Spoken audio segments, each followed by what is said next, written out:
You there?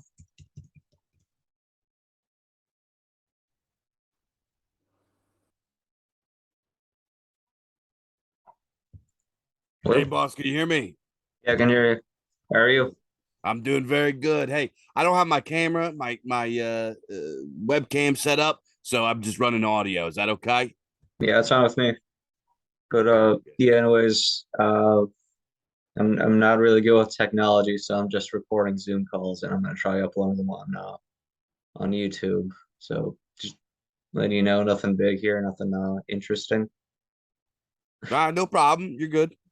Or I did email Arkham Reporter a few weeks ago. He said he would let me interview him too, but unfortunately he hasn't gone back to me yet, which is fine. He did say he'd do it. He does follow me on Twitter. Yeah, he's a busy guy. He's actually one of our editors now. Oh, really? So yeah, so I'm working with Mr. Damien. He's helping us do some editing and slush reading and stuff like that. He's writing some forwards. Just awesome guy. Awesome guy. And so, but he's really busy.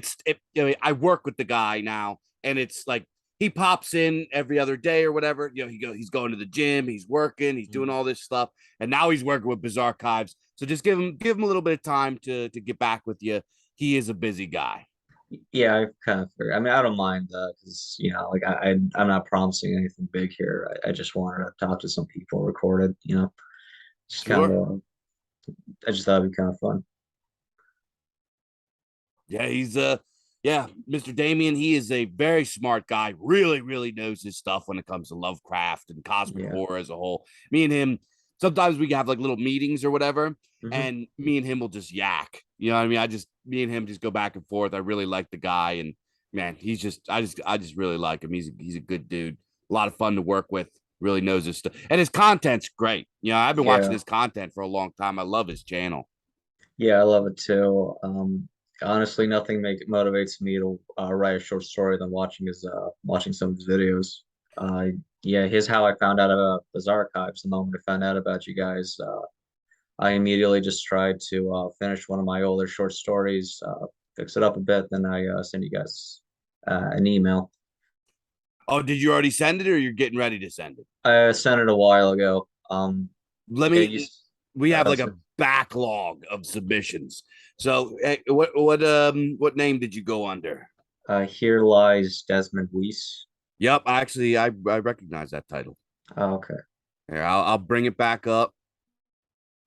Yeah, just take your time. I don't mind waiting. Yeah, we were if we it took us like 6 months to get done with Bizarre Archives 3. Mm, So now we have because we're still pretty new, you know what I mean? We've only yeah. been in business for like a year. Actually, this is July. We've been officially in business for 1 year. We've had some growing pains. We've had, to learn some stuff. We had to move some people around a few times, and we're like noobs too. Mm, We're way better now than we were a year ago, but we are still noobs. So we were having log jams with book releases. I don't know if you noticed, but our release schedule has really picked up pace. So we got we'll be able to get to submissions a lot quicker now. all right. Yeah, because I bought the first one so far. Hell yeah. Yeah, really good shit in here. I think my favorite was the forgot what the title was. Just go back. Cat's Cradle Rosary. Yeah, that was my Yep. favorite one in here. Yeah, Mr. Gregory K. He's like an OG, bud. He's an older guy. Hmm. I believe he is from West Virginia because that story is set in West Virginia, which I Oh, love the dialect because I'm from Pennsylvania, so it's like Appalachia region, right? So I have a lot of appreciation for that type of regional cultural flavor. But he's originally from there, so he writes stories in that dialect and stuff like that. He's an older guy. He's published all kinds of books. Really cool guy. Is I can't remember which one. I got one of his novels around here somewhere.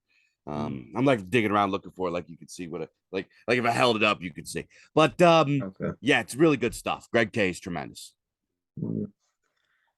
So, what got you into Lovecraft? Oh geez. I'll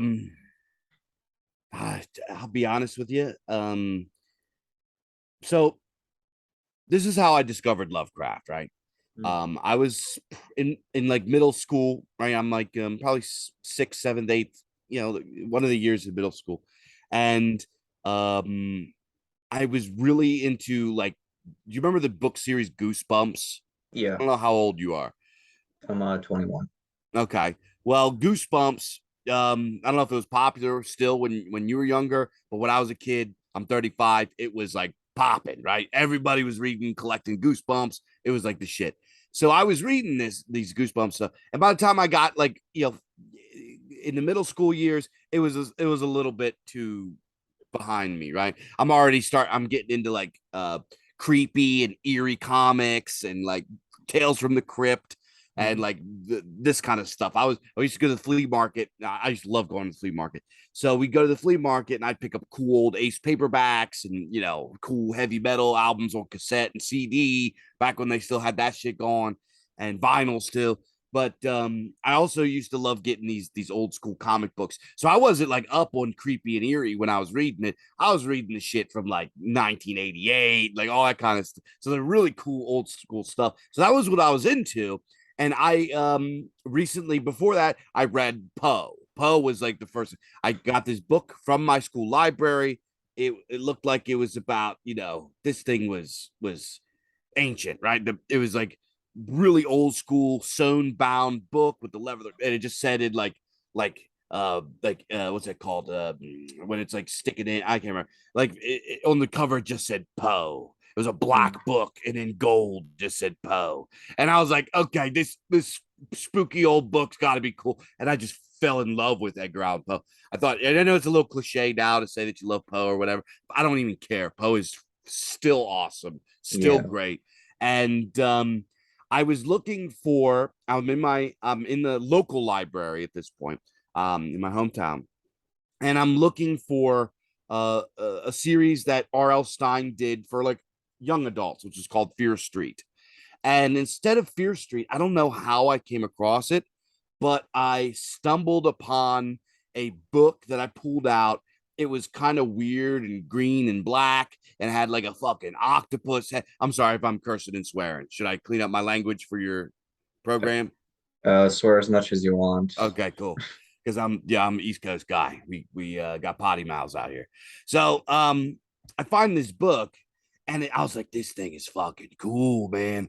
I see this book. It's got like the weird octopus squid tentacles on, which now it's like, as a legit Lovecraft guy, when I see too much tentacles, I'm like, okay, this is a little cliche. But when I first saw it, it was so I'm sure you remember first time you saw the Lovecraftian aesthetic, you're like, what is this? Right. So I pull Yeah. out the book and it was a collection of Lovecraft stories. And some of the first ones that I read were like Shadow over Innsmouth. I read The Alchemist. I read Rats in the Walls. I read Cool Air. I read like it was just like a bunch of these stories. The Tree, The Tomb, like so a lot of his shorter, lesser known stuff. That stuff like it just slapped, right? It blew me away. So I was like, from that point on, this like Lovecraft thing has just been like in me, right? I just can't get enough. And obviously, I was introduced to Conan very early.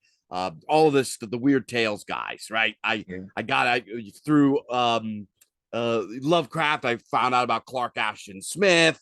I found out about Donald Wandre, all the Weird Tales guys, right? And I just fucking loved it because it's so brilliant and timeless and like I'm not even gonna lie. To me, it's like the best stuff ever written, and Yeah. nobody could even. We can't even come close to as good as that ever again. You know what I mean? That is Yeah, the Mount definitely. Rushmore to me.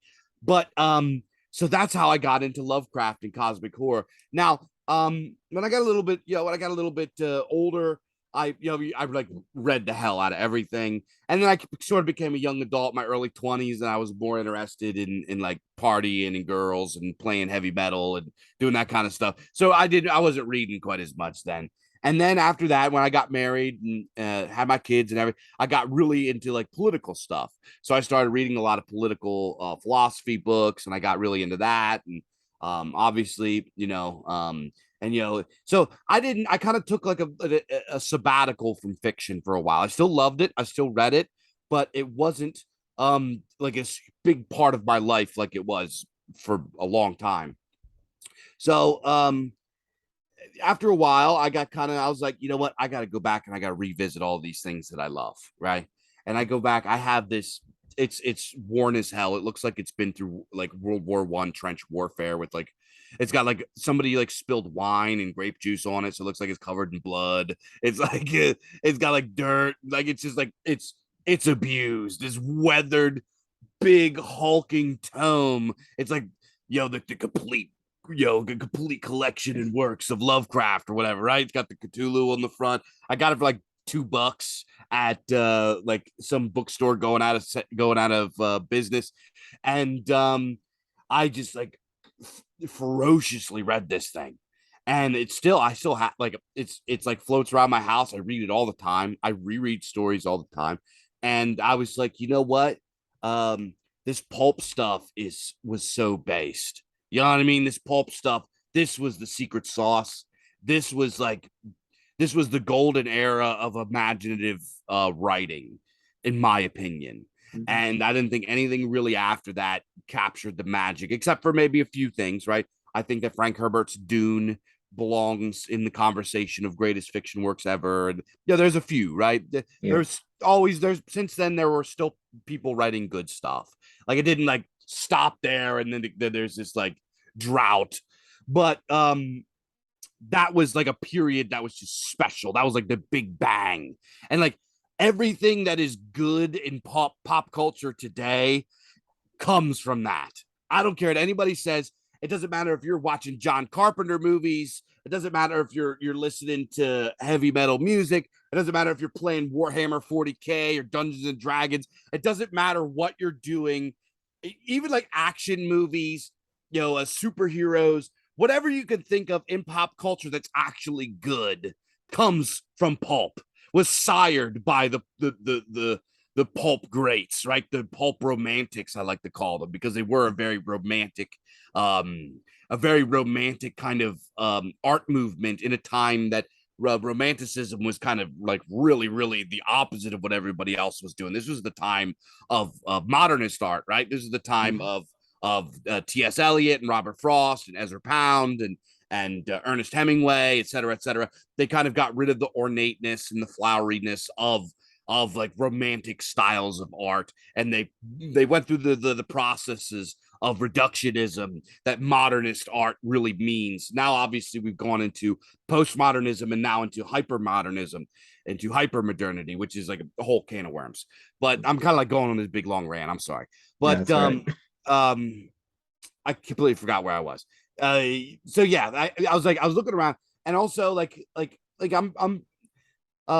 pretty heavily in the nationalist sphere and stuff like that. Guys that are into nationalism, conservatism, and stuff like that. And I'm not, I was really political for a while, and then like get a little bit older. I'm having kids, and I was like, I want to do something.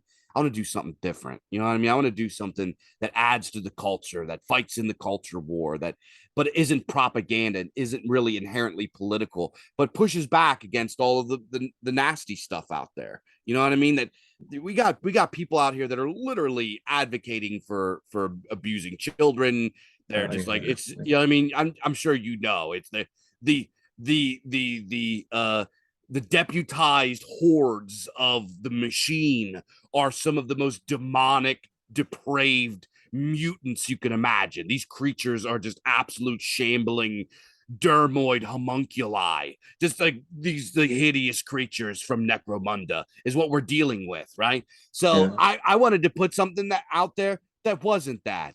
It wasn't corruptive. And now obviously you got the first, you didn't get into the second and third issue, but we got art in there we got sexy ladies with their boobies out. You know what I mean? Okay.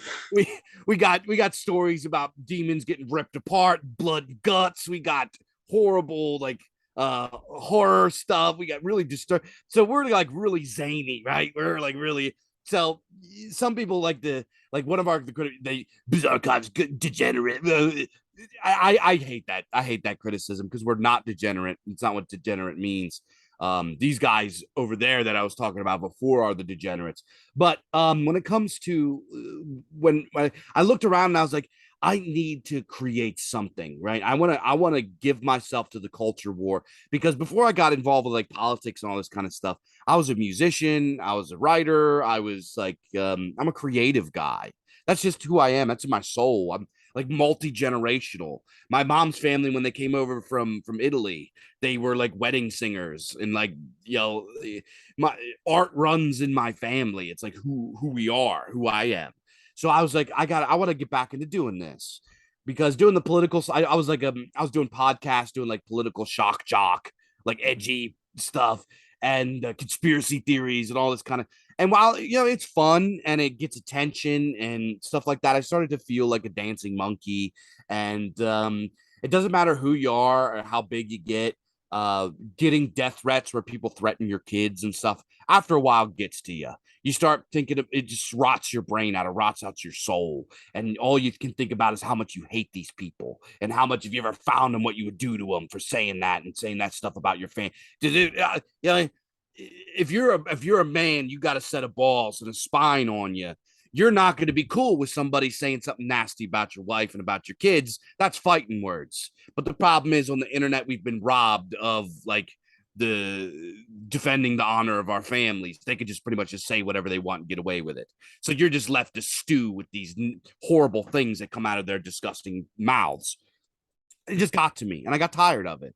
And I was like, I want to do something that makes people happy. I want to do something that it doesn't add to the cycles of outrage porn that are like news cycles and stuff like. And you know, there's people out there that were doing it better than me. You know what I mean? I was just like, I want to do something that's different, something that's special to me, something that's special to the people, because that's what pulp is all about. Pulp is grassroots. It's a folk art. It's for the people, by the people. It is working class. It is a shot against the culture caging nanny state of the longhouse and the toxic matriarchy, with all of the nerds and the feminists and these other douchebags that like that get pleasure out of like wielding their cruelty and nannying and being a helicopter hall monitor, being self-right. You can't say that. You can't think that. You know, it's like the church ladies. You got the Karens. Now you got the feminists and the human resource department harpies with the purple fucking hair and the plastic frame glasses. And these people have been part of the machine, deputized by the machine for so long to maintain the longhouse, right? They just don't want young men getting too based and too uppity and making badass stuff. That just can't happen, because that's problematic, right? When they say problematic, what they mean is that it's in opposition to their beloved machine cult, right? It's their new world religion, which is liberal humanism, right? We could get into all that, you know, but let's talk about the art. So, I wanted to just create something cool. So I called up some buddies. I sent out some messages. I put some stuff out on social media. I was like, hey, I want to do something that's sort of like old school Weird Tales magazine, Lovecraft, Robert E. Howard, all that good stuff. And some of the first guys that sent me stories are guys that are working with me today.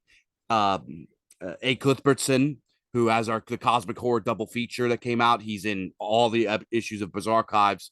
M.S. Jones, Cypress Walter. He's our lead editor. He's got two tremendous stories in Bizarchives 3. Who else am I forget? Robert C. Booth. We just got Emra Tan. We just got so many just really talented guys that just hopped on day one, and they've been with us ever since, and they're just pillars for it. And we did it all. We worked so hard to get it all done. We were just like learning as we go, rolling with the punches. And the first book went out, and it was like, it blew my mind, right? I was like, okay, we gotta, if we sell 50 copies, I will call this a success. If we sell 50 copies in the first few months, I will call this a success. We sold like, I can't even remember, hundreds of copies in the first week. I was like, whoa, it blew me away. And people loved it. Go onto the Amazon page. We got like 60 something reviews on there, like almost all 5 stars, right? Guys just loved it. It was so, and you know what? The first issue, and I'll be honest with you, I'm proud of that book. I think we did a good job with what we were working with. Our subsequent issues are far stronger than that one. Like I said, I'm proud of it. I like it. It was a very strong first issue. Our other ones, we just keep getting better and better. So after that, I was like, okay, we got to do a second one. So we did a second one. We did The Man in the 25th Century, which was the original Buck Rogers novellas from Philip Francis Nolan, who's a Pennsylvanian, by the way. If it ain't Dutch, it ain't much. Where are you from? I'm from Michigan. Michigan. Okay. Okay. So where was I at here? So we did that. We released that. AC A. Cuthbertson, who wrote in issue one, he wrote what was his story? Tanner's Gold, which is a really that was the first story I got, and I was like, this is a cool story. This is a good story. Did you read that one, Tanner's Gold? Is it in the first issue? Yeah, it's the last story in the first issue, I believe. Forgot what that was about. Uh, It's yeah, the because one he gets on a train, and the train is like this weird cosmic transport to this other dimension, and there's like human beings that are part of the leather. It's really weird. It's really, really weird. that sounds familiar. I think I forgot that though, to be honest. It's all good. But he wrote like he did like it was like I can't remember. He said in 3 days or something. He wrote the first story that's in the Cosmic Horror double feature called Dredge. And Dredge is just like it was such a great story. It's a very Lovecraftian, but it's told from his point of view. He's a Geordie, which is a like it's like it's a region in England, and they have their own kind of accent, that they have their own regional dialect. It's really sing-songy and funny sounding, but it's also really working class. And he is he's very well read on English history, and kind of the struggles that the English folk went through during the times of industrialization. And it's pretty much it's like from the point of view of somebody that lived during that time. And obviously there's like weird cult stuff, and a book with the weird stuff, and there's like a cataclysmic ending. Yeah, it's very cosmic horror. And so he's got it, and then he wrote a second story for it called Prestwick's Project, which is like it's I might like it even better than the first story. Cosmic Horror double feature is just it's a great book, and we've sold a lot of them. People really, really enjoy that. But yeah, we got so much cool stuff going on. I'm sorry, I like just rambled for like 20 minutes. I'm That's gonna take a sip fine. of my drink. That's fine. I'm not a very social person, so this is kind of a big step for me, to be honest. Uh, Ah. So do you have any like questions for me or anything like that? uh, honestly, I just kind of wanted to keep talking Lovecraft and Pulp Fiction. Sure. You've contributed some of your stories, right? Uh, what are some of them? So What you in have some, Bizarchives? yeah, you have some here, right? Yeah, Uh, I got two in there. Well, I sort of three. I The introduction piece is mine. It's called Welcome, right? It's like you when you first entered the Bizarchives, right? And yeah, then I I remember that. have what's that? Sorry? You say something? No, no, no, I was just saying, yeah, I remember that because I thought it was a really nice aesthetic, like a good introduction to this. Oh, Makes thanks, it sound like man. it's something really cool, like just Yeah. insert the reader. Yeah, thank you. Yeah, that was the whole I wanted it because I have this whole big philosophy about art and about literature, and I'm very against mixing art and literature with propaganda, which is Yeah, something that happens all over the place now. yeah, And because I think that art, the what makes something art is that it's a fantasy, not fantasy as in the genre proper, but fantasy as in its literal definition. And what defines a fantasy is its ability to immerse, is the immersion, right? So we have a problem today where people kind of have trouble getting into fantasies and observing and enjoying art because they don't know how to be immersed. So I wrote that as this kind of like this attempt to, I don't know if you remember, I in the beginning I have this preface, and I talk about like I kind of give this like from the heart talk about how much I think Pulp Fiction rules, and how much I think like institutional corpo publishing sucks and is gay and boring. And from there, I do the welcome, and that was my attempt to kind of uh, help immerse postmodern minds into fantasy once again. And from there, I have two other stories in there. I have Lex and the Lost Girl, which is the first appearance of my grimdark sword and sorcery character Lucius Lex. Yeah. And then I have my other story in there, which is They Never Woke Up, which is actually in a sci-fi world I call Dome.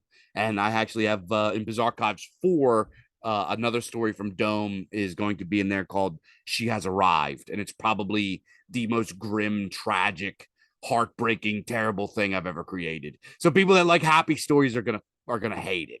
You know what I mean? It's Oh yeah. it's miserable, it's sad, but I like writing those things because I think that they're an important part of the human experience. Yeah, I feel you on that. My story, I actually just had the mindset of making the ending super depressing. Mm-hmm. It was meant to be kind of just philosophical in a way. Yeah, that's good. That's good. That's another good thing about what makes pulp so special is really good pulp writers, the pulp greats. They could take these big philosophical ideas, these really profound ideas, and tuck them into this demonstrative story, right? Into this story, which is the purpose of storytelling for our culture going all the way back to primordial times, right?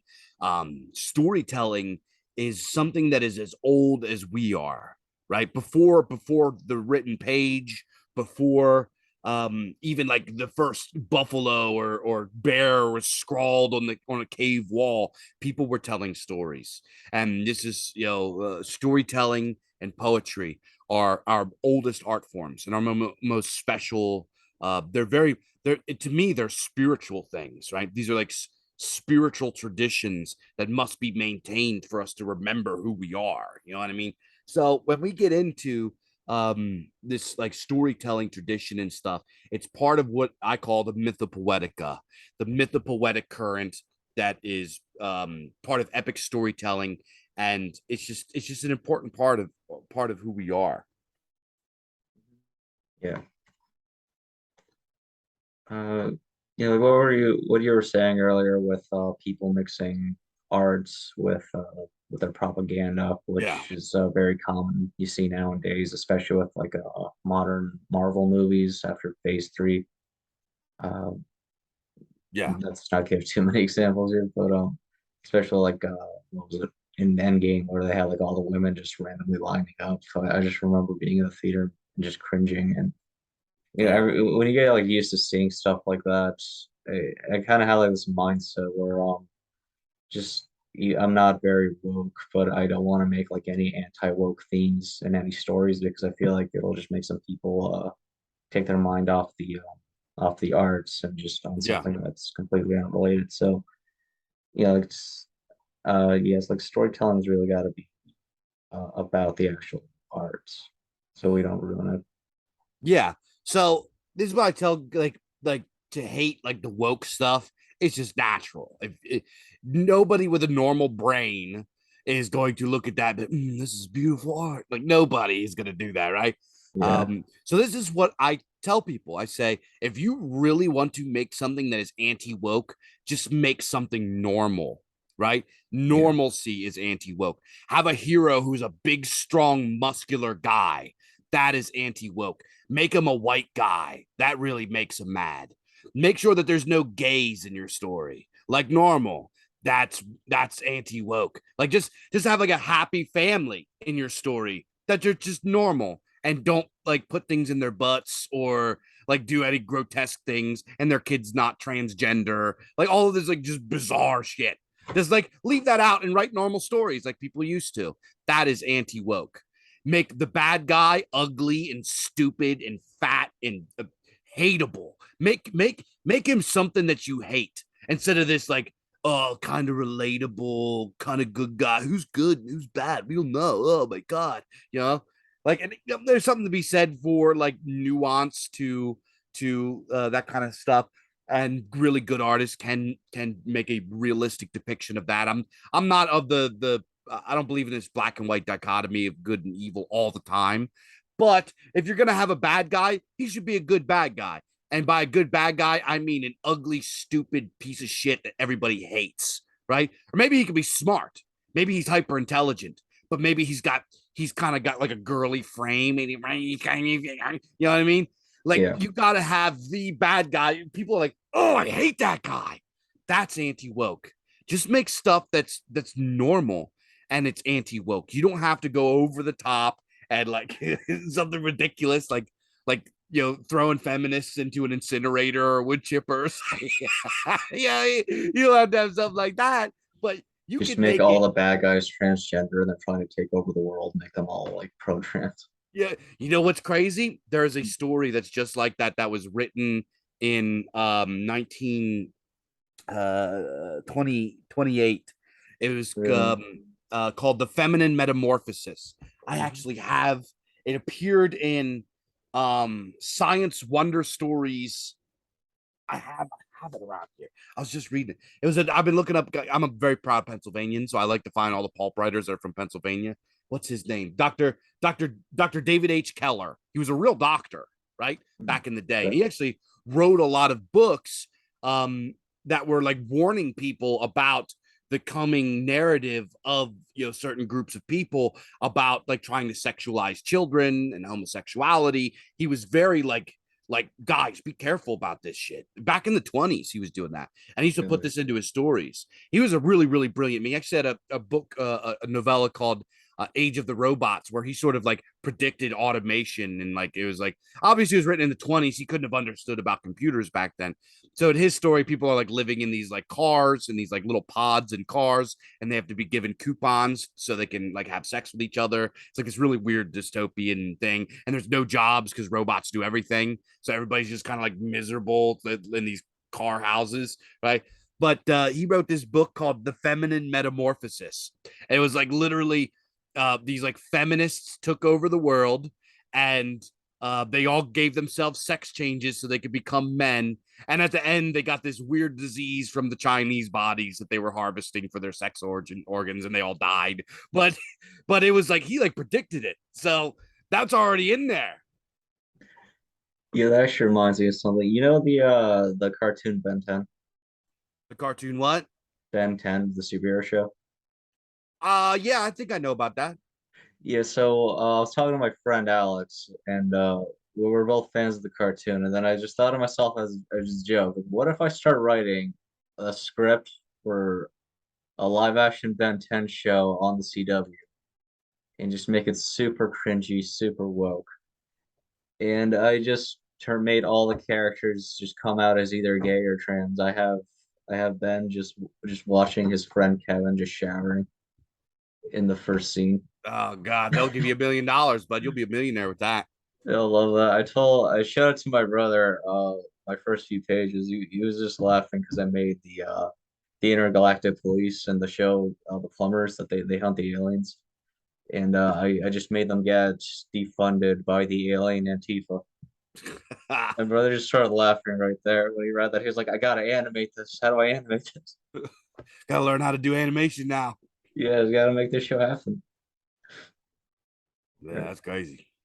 So I just got so this Zoom thing says this is gonna end in about 6 minutes because I don't have the Zoom Pro. Yeah, sorry about that. I don't know how this thing works. No, it's all good. If you there's another service called Streamlabs, which is a little bit or StreamYard. StreamYards. Yeah, it's a little bit better than Zoom. I mean, if you want to keep going, you can fire up another one, send me another link. You can do part two. All right, yeah. I'll just do that when it ends because we still got about 5 minutes. Yeah, we'll just keep going until we run out of things to talk about. What else was mentioned? So, so what? I grabbed a bunch of books here 'cause just in case I run out of things to say. Oh yeah. I have not read this yet. Have you read this one? No, I do have it. It is ST Joshi is a snooze. He is not fun to read. Oh, But he really? know he like knows everything about Lovecraft. You gotta give the guy credit. He knows so much. And another thing is like everybody else in modernity, he has to like throw in like, oh well his bigoted views. He's got like throw in this like apologism about Lovecraft and his views or whatever. I Yeah. get so tired of seeing that. The guy was in the 20s. You know, he was right about some. Yeah, he was right about some of that. Let's be honest here. Mhm. He wasn't wrong. You know. Not about everything now. He has gotten more progressive in his later years, but nobody wants to acknowledge that. Nobody wants to mention that Yeah, he started being nicer to Italians, so we'll forgive him for that. he was a socialist too in his later years. Uh, which majority of the people I keep meeting are communists, which is really weird. Like I just did not expect that. Meet so many people just pro communism of all things. But What? I'm used to it now. Where? Like among the pulp guys? No, just in my school, like in my college. Oh, they're not like I'm not a communist at all, obviously, but those Uh, people aren't communists. They don't like they yeah they don't read it. They don't understand Marx. They don't understand the materialist dialectic.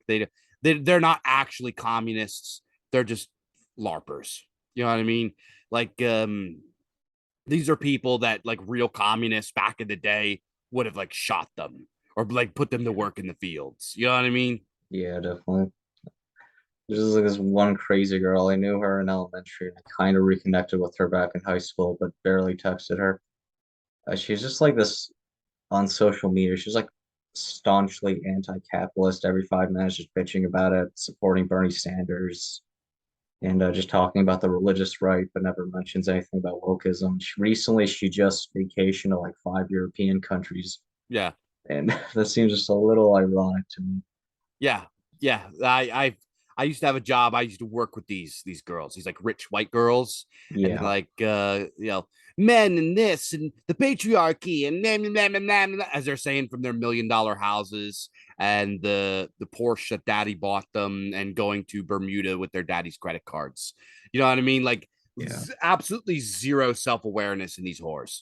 I've no sympathy towards them at all. They're what do they call them, awfuls, right? Affluent white feminist liberals or something like that. Awfuls because they're just fucking awful. The word just unlovable ghouls. These girls. You know what I mean? I'm so glad I'm married now. I feel like I was like on like the last lifeboat off the Titanic. You know what I mean? These girls yeah. now are just don't even get me started. Whores.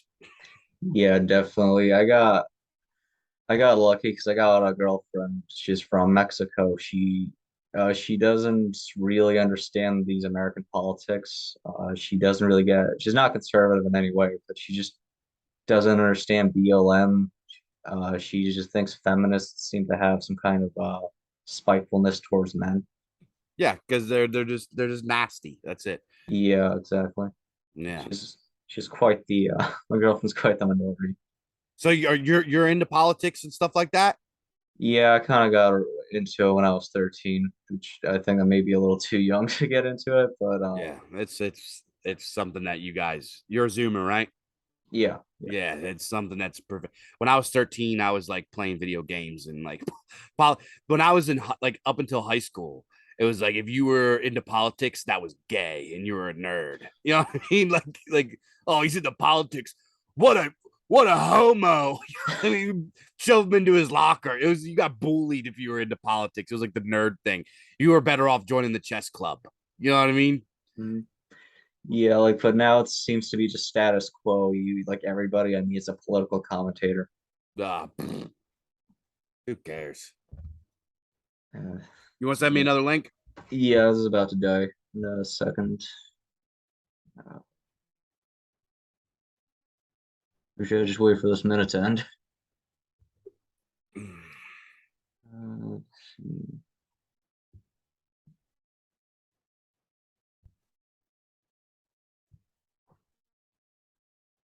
Open.